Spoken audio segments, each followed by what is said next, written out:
Programang ito ay rated SPG. Striktong patnubay at gabay ng magulang ang kailangan. Maaaring may masiselang tema, lengguwahe, karahasan, sexual, horror o droga na hindi angkop sa mga bata.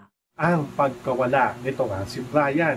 So ito nga si Brian ay bihag-bihag nga ngayon na nagpapanggap na Brian upang ito nga peking Brian ang maghari-harian dito nga sa kanilang lugar. At nagtataka nga dito ng mga tao at ang kanilang mga kasamahan dahil malaki nga daw ang pinagbago nito nga daw ni Brian. Kaya't naghihinalaan na nga nila dito na ito nga daw kaharap nilang si Brian ay baka isang extra nga daw ito at ginagaya nga lang daw dito ang itsura nito nga daw ni Brian. Kaya nga ito nga mga tao, mga kaibigan nito nga ni Brian ay nagtataka nga sila dito kung peki nga daw ito nga daw kanilang kaharap at kung nasan nga daw ba ang tunay na Brian.